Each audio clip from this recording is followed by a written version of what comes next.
Hi, I'm Summer. And I'm Mike. And we got married. With children. We're going on 2 years of marriage. But we've been together for 10. He brought 2. She brought 2. Together, that's 4 kids. That's way too many kids. And we want to share what works for us. And what doesn't. For step-parents, co-parents, marriage, being your best self, managing work, family, friends, health. We're going to talk about everything. You ready, babe? Always. Hello, everything, always family. What's up? What's up? Hello to you from one of the very last days in our home. We're in the middle of our move. Holy moly. We are neck deep in moving right now. Summer all day today was packing boxes like a champion. Oh my gosh. I could be a professional packer. We're in the middle of our move. We're sitting here with boxes around us, some bags, some wrapped items, decorations all wrapped up. It's you know, if you've been there, you know what this is like. We still said to ourselves, we've got a podcast to put out. That's right. I can't even talk. I'm so tired. You did such a great job today, baby, for sure. We want to do a podcast. It's like a nice little break. We get to sit back, kind of chill, think about the fact that we're like living in freaking chaos right now, like it's crazy chaos. It's not that we're just moving. We're doing like a full gut remodel in the place that we're moving into. And as of right now, there are 0 functioning bathrooms and we're moving in 4 days. 4 kids coming along with us. Right now, they're with their other parents while we're doing the move, but they're going to come in and be like, hey, Mom, Dad, where do I pee? It's going to be great. No, don't worry. By Friday, I'll have the bathroom working and both offices and the master bedroom. So we're basically going to be camping out. When your husband does this for a living, it makes it a little bit easier. I will say that. People are like, how are you going to do it that fast? How is stuff getting done so fast? Well, listen, kind of we got high class problems. We do. There's a fully functioning guest house. Yes. So let's not make it. We definitely do have high class problems, but it's going to be fun. It's going to be an adventure. We're tired nonetheless. But true. Okay, back to the show. So in some recent lives that we have done, one topic came up. And for you that don't know, we do something super fun on Friday mornings. I keep forgetting that. Called Brewing with the Molders. Basically what we do is we kick ourselves out of bed, we pour some coffee, and we go Facebook, Instagram Live, and just talk about whatever. It's 7 a.m. Pacific every Friday morning, and it's been really fun, and you have no idea what kind of mood we're going to be in, if we're going to be smart, if we're going to be still tired. If we're going to show up. If we're going to show up at all. If he's in another country, if I'm on a plane.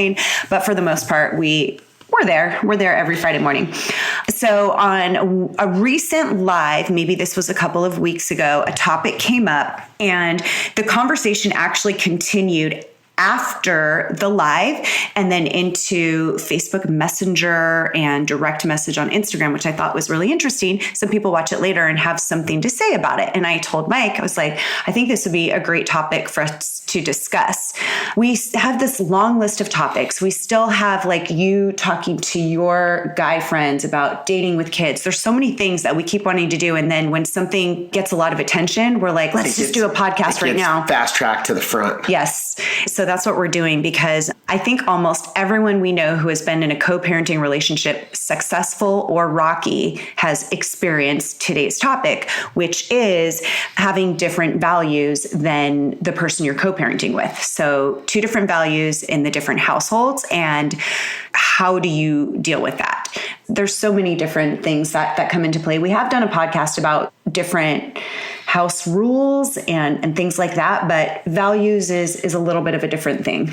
A little different twist on it, right? Values could be literally like the philosophy of how you should either parent or what you believe is right or wrong, like those kind of things.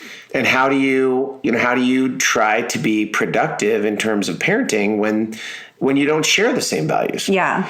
And that can be very complicated. I think what happens also is there's definitely some ego involved. And what I loved about having a conversation with, it was Ashley. Actually, there were a few stepmoms that we've had on the podcast. And a lot of the things that I hear from them that I really, really love is not making such a big deal of something that's really not so big. So things like, I really wish you were using organic toothpaste at at this household instead of this one. Or I really wish that they weren't eating so much sugar and things like that. And granted, these are valid concerns that you might have. Oh, come on. But sometimes people just get so heated up about it.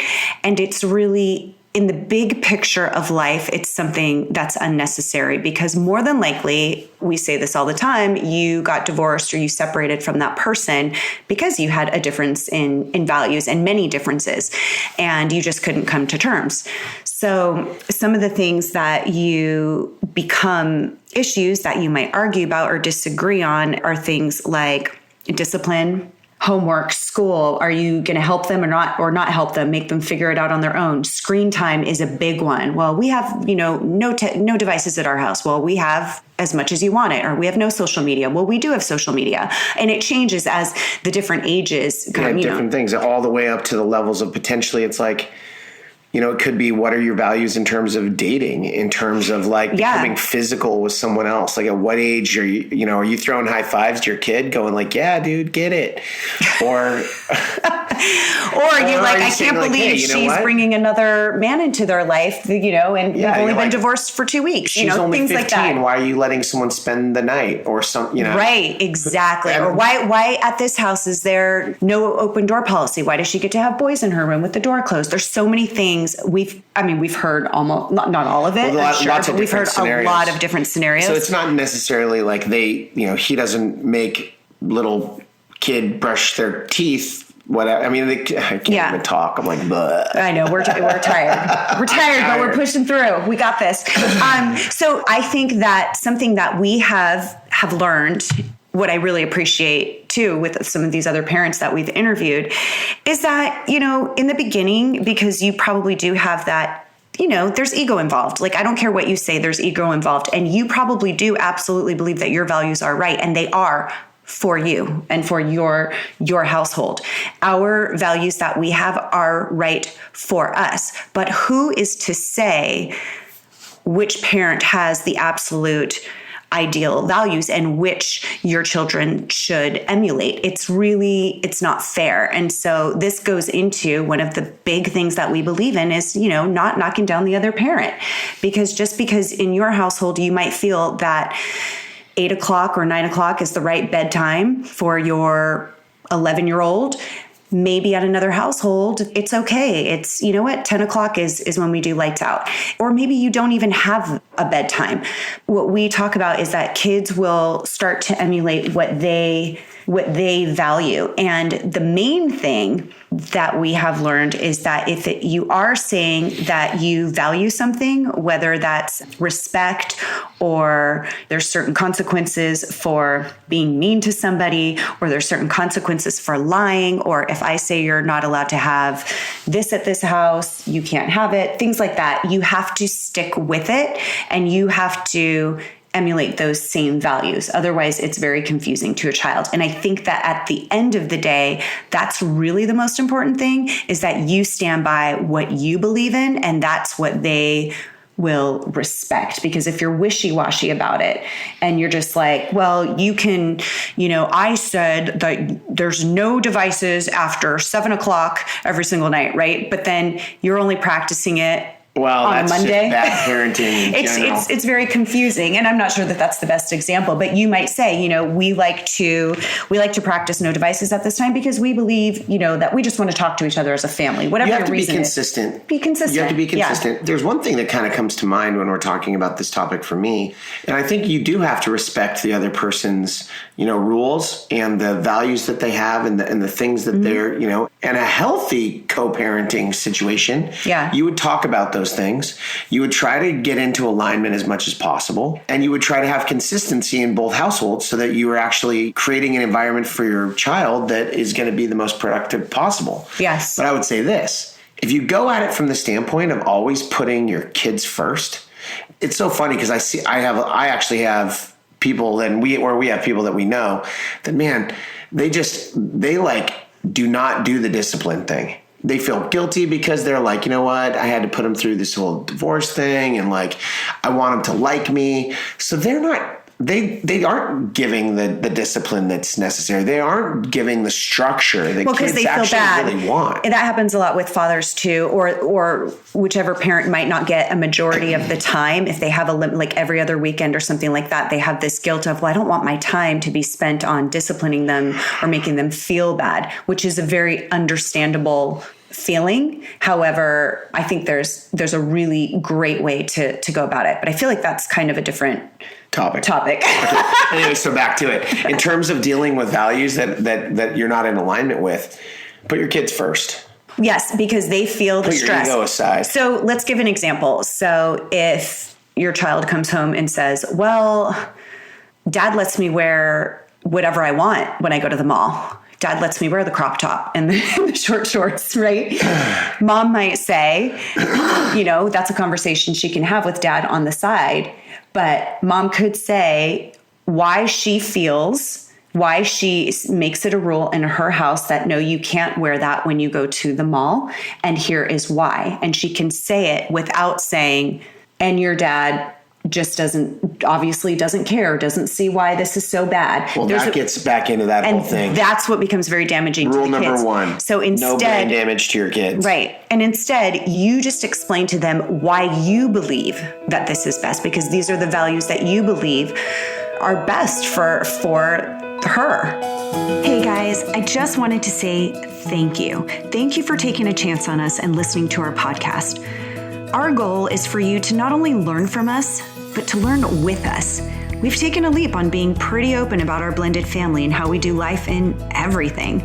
We want to make sure we bring you all the things you want to hear, always. So please, if you have specific questions like, how do I get along with my ex? Or how do I get along with his ex? Or how do I set some boundaries in place? Or why doesn't my stepson like me? Please email us with your questions. Email them to info@summerfelix.com because we want to answer those questions, and we aim to bring you the best guests and conversations to address your most burning issues about everything, always. And then another really cool thing is, especially when you've got older kids, especially teenagers, because teenagers, actually any age, they are forming their own opinion, but especially as teenagers. And we've noticed that they really start to ask more questions on, well, why is it that you let me do this? Or why is it that my other parent doesn't let me do that, but you will? So I think it's really important to ask what their beliefs are on that, because they are going to start to question the different opinions of the parents, because it's going to start to as they get older, for sure. Oh yeah. Yeah. And they start, because they start to even think about one day if they're parents, what are they going to do? So it's really important to ask what their beliefs are. Like, what do you see? What do you think you'll do as a parent? We've asked that with our kids sometimes. Don't be one of those parents that's like, because I said so, right? You know exactly. Yeah.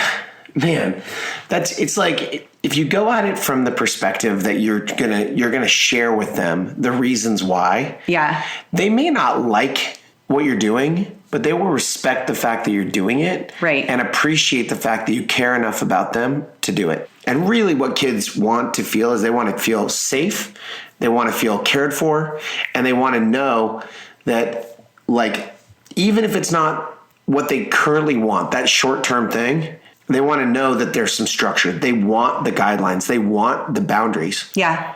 It's really what makes them feel loved. And, one thing, too, that I think is really helpful is sometimes co-parents, when you have those different values, you're very quick to judge the other parent's values.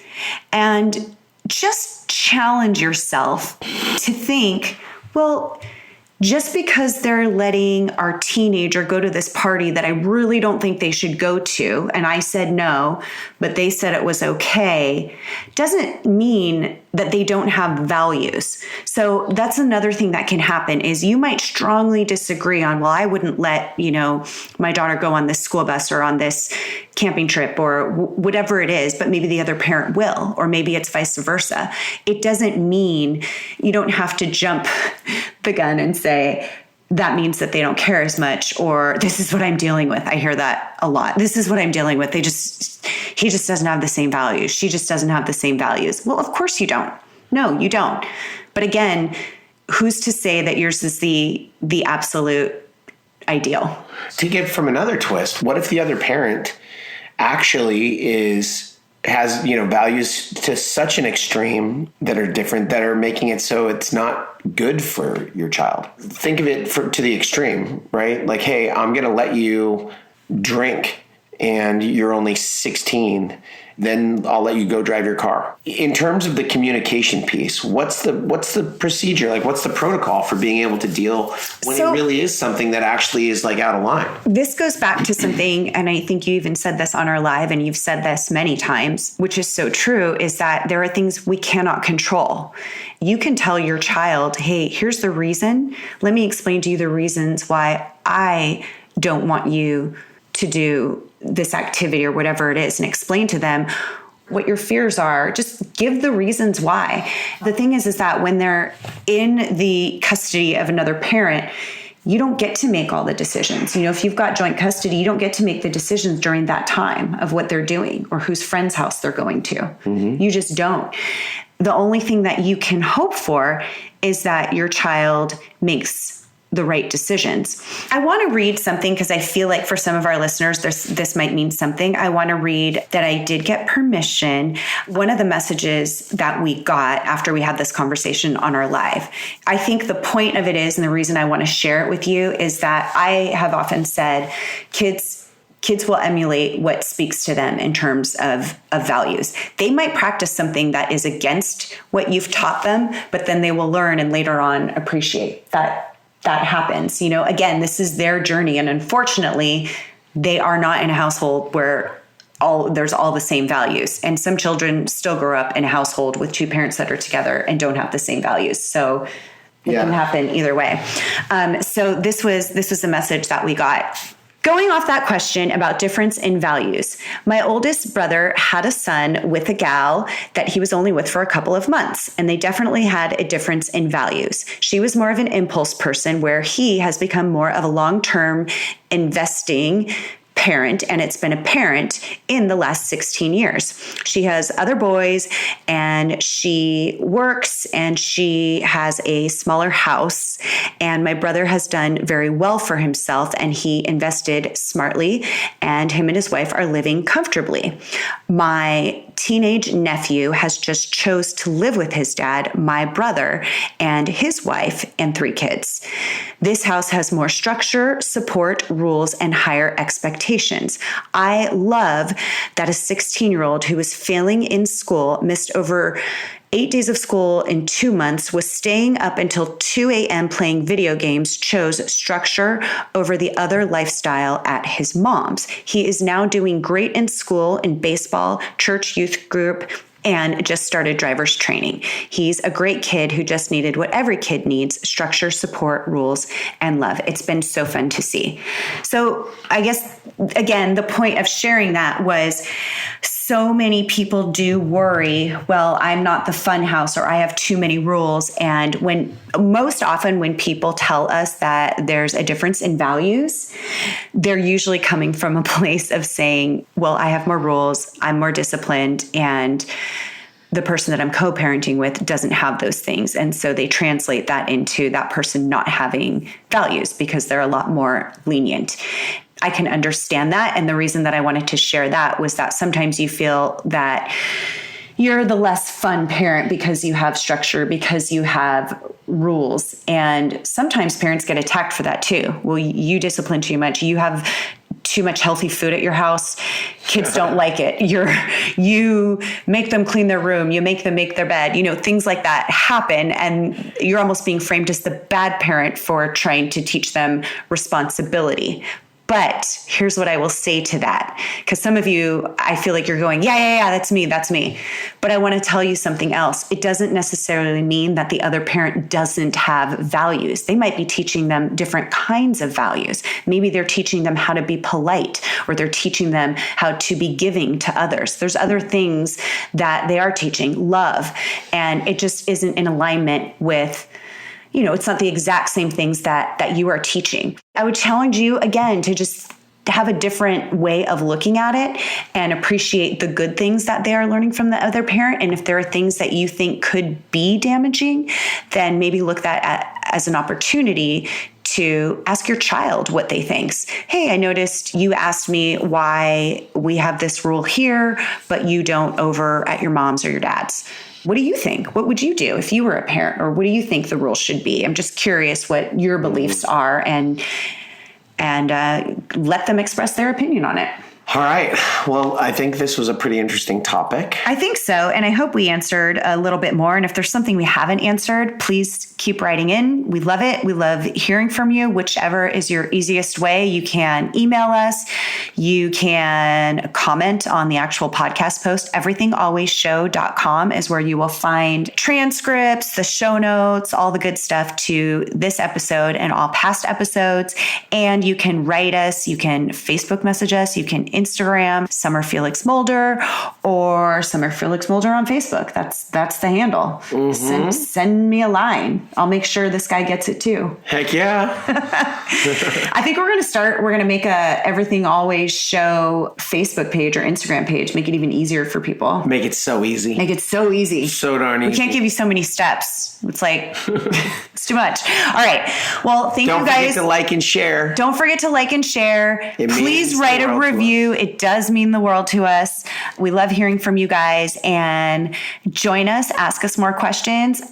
Brewing with the Mulders, 7 a.m. Pacific, Facebook, Friday morning. Instagram, Friday morning. This Friday could be the last Friday in this house. Could be. You know what? I'm going to take a picture of us right now because we're just like sitting here in the bedroom, like with stuff all around us. We got to get packing. All right, guys. Thanks for listening. Bye. Hey guys, thanks so much for listening to our podcast. You know what they say, if you can't find what you're looking for, then you need to create it. So that's what we did. Yep, I scoured the internet and looked for the tribe that spoke to me, and I just couldn't find the community that was raw, vulnerable, and really wanting to make a change to the millions of families like ours. So I decided to create it. It took about one conversation for my husband to say, I'm in, and here we are. But it takes listeners like you to keep it alive. So please, if you like this, write a review, take a screenshot, share it on your social media. Tell people, it means the world to us. Remember to email us. We would love to hear from you. And please share this with someone you love. And be bold enough to share it with someone that you don't.